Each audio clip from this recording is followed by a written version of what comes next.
So today I'm sharing what my afternoons and evenings look like as a female Christian business owner. So if you are a busy business owner too and your mom and trying to do your best to do all the things, you're going to want to watch this. It's just so fun to hear how other people do it, what it looks like for them, and feel either seen, recognized, or inspired to act differently or go deeper into what you're already doing. So if you like this episode, definitely make sure to subscribe because next up, you guys, I'm going to share what I'm doing in the new year to be even more productive as a business owner who loves the Lord. Okay, so welcome. I'm Alexandra Campbell, professional certified coach and founder of Grace-Based Christian Coaching. At GSCC, we are all about prioritizing. I'll partner with ambitious women, oftentimes business owners, who love what they do, but they feel overwhelmed, distracted, and maybe are experiencing doubt or defeat personally or professionally. And they're looking for practical strategies to think and live differently, both their work and life with excellence while honoring their faith and what matters most. Okay, so let's get down to it. Let's talk about what do effective afternoons and evenings look like as a female business owner who loves the Lord. So first, after having my second, surrender became such a big thing. With my first, I really tried to live life it hurts. Like, it hurts me to say this. Like, I was doing everything I was before and with a child. And that's just, it's not realistic. It's not fair to yourself or to your family. And so when baby number two came along, surrender happened, right? Like, let's give this to God. Like, let's let go and remember, right? Like, this is when it became so real. The family first, God first, really, then family, then business. Okay.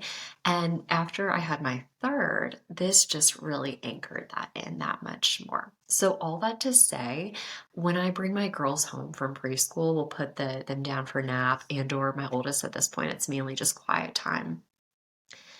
And you know what? Hoping for the best. Nothing is guaranteed with these little humans, right? Like, they have minds and bodies of their own. And so if I can get things done, awesome, but that's not promised.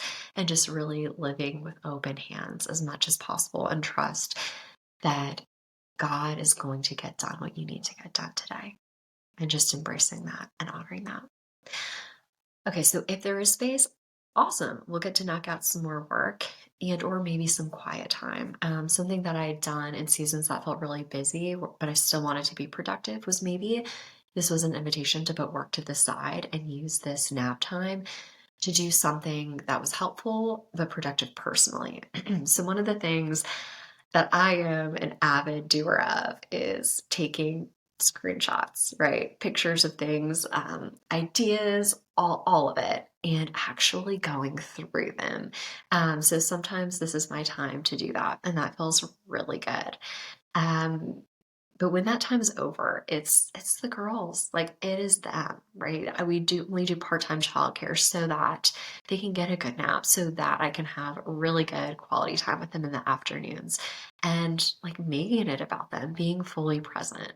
So whenever we can, that can look like going outside, which is awesome. My girls love arts, crafts, things like that. So coloring, we have like a almost like a Bible study book for our 4-year-old. We'll kind of go through that together. We love books. We actually do not have a TV in our home. So that really truly creates the opportunity for connection, relationship, learning how to interact well with one another and get creative. One of the things too that we've adopted this year that is new and different and has honestly been a game changer as a mom with minimal working hours is to have someone pick up the girls 1 day a week. With sick kids and holidays, it maybe happens 2 to 3 times a month, but that's also been a really cool thing that we've done too. So we actually have a teacher who, funny enough, in their preschool, she lives right where we do. And so she picks them up, puts them down for nap, and then I get a few more hours of working time. Um, and I'm home by 4. And then occasionally my husband, when his work schedule allows it, will go and we'll pick up the girls on Friday, put them down for a nap. Of course, I don't have as much time, right? I got to get back if one of them wakes up. But that's also been a really, really cool way to stretch the time, but truly miss minimal time with them, because usually when I'll get back, one of them maybe still is napping. And that's been a really, really great way. I don't know if you moms feel me, but to have a stretch of uninterrupted time, more than like 2 broken hours to think without interruption, right? Like it's just honestly, it just feels so good for your brain. So that's been a really, really special thing that we've tried out this year too. That's been a lot of fun. But guys, like this is a perfect example of how I'll work with clients to get creative, right? Like think outside the box for what your life looks like, your unique needs are, and how we can get creative in figuring out something to meet where you're going while honoring where you're at. So if this sounds like something that you would love support in, like let's talk. Hop to gracebased christian coaching.com, look for the clarity call application button. You'll answer a few questions, and then if we might be a fits, we can hop on a conversation and find out what it looks like to work together, and if this is the best fit to getting you from where you are to where God wants you to be. Okay, so those are the afternoons, and then evening routine as a Christian business owner. So I love doing things in advance. Like I was that person in college who would write her essays like 6 weeks in advance because it just felt good to do it in that way. And so I found, especially with the 3 young kids, that prepping dinner earlier than we think we need it is usually always the best choice.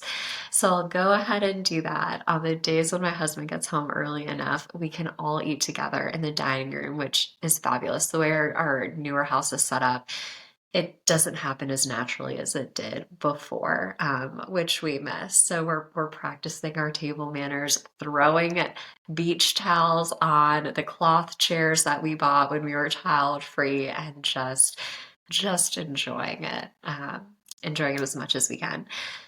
So bath time, right, is followed by dinner, and then we always go around and do prayer. And gosh, we want to empower our kids to have faith be the most important thing, and honoring the actions that we're taking to match that value.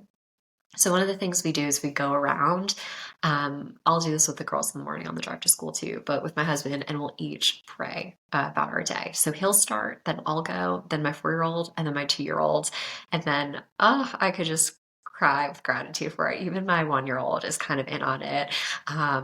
Girlfriend can't really talk, right? She's one, but she'll like put her hands together and bow her head, and it is just precious. So we have our family prayer time, we'll read some books, and then we'll have a little bit of one-on-one time with the girls. One of the things that I like to do with my oldest is to think through what are the joys in our day that we can thank Jesus for. And then after bedtime, we kind of have a moment, my husband and I, to recalibrate, to clean up, and to just have space for whatever we need, whether it be time together, time to get a little bit more work done, or just to decompress. I love so much to just get out of the house too. I'm just finding that with kids, right, I'm naturally spending more time in the home. And so to get out, to connect with friends, other people who are working is just so life-giving. So like this week, for example, I'm going to meet with another friend who's actually a coach too. We're going to grab dinner together. Going to meet with a set of friends from church and grab a dinner together. Maybe tonight I'm going to either go to a MOPS group Christmas gathering, or my local church has a training on communication, and that might be something that I'm going to do too. So like just really using that time well. Again, we don't have the TV, and to me that's just one of the best, like honestly that is an act of God. I can kind of speak more to that and some stories behind that, but it just gives so much space to live more life. Okay. And then last but certainly not least, what do I do every night without fail? And maybe it's different than what you think it is, because it's not so much doing, but it's being still. It's sitting. So we actually have my daughter's old nursery chair in our bedroom right now, and it's so comfortable. It's a great reading chair, actually. And so what I like to do is just take a moment to sit in the quiet, to breathe, to think, to pray, over the highlights of the day. Like, recognize what I loved. Think about what didn't go so well and how that can be improved in the future. And then consider, like, what am I excited about for tomorrow that's coming up, and get pumped up and end the day on a high note there. So that's what that looks like. It's just been so life-giving between that and then, I love a supplement. I've really, really been into several different types of magnesium lately, um, supplements and spray. I used to be, for as long as I can remember, you guys, probably 20 years, the girl who would wake up every single night without fail, go to the bathroom, some nights go back to sleep, easy, some nights not so much. But between, I think, just, again, I just love magnesium. I don't know what else to tell you. And that time in the chair, just connecting with God, going through like a daily examine, if you will, like has just calmed my body and brain so well that maybe it's the third kid too, right? Like a culmination of all these things. I just sleep through the night and it is the biggest gift. Praise Jesus. Hallelujah. So those are what my afternoons and evenings look like. So hopeful that was inspiring to you, that gave you a new idea, something to try out, like adopt, make your own. Um, and just be encouraged, be inspired, live differently because of at least one thing that you heard today.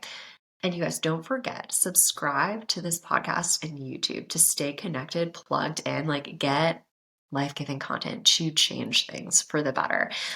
What is coming next is so good. We're talking about what I'm changing to be even more productive in the new year as a female Christian business owner.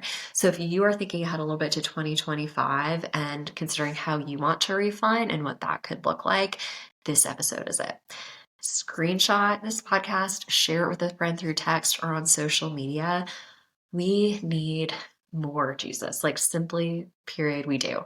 And my mission and support is for this content to be a part of that. So support me, support your friends in getting these ideas out. I'm so happy you're here, so, so grateful, and cannot wait to see you next time.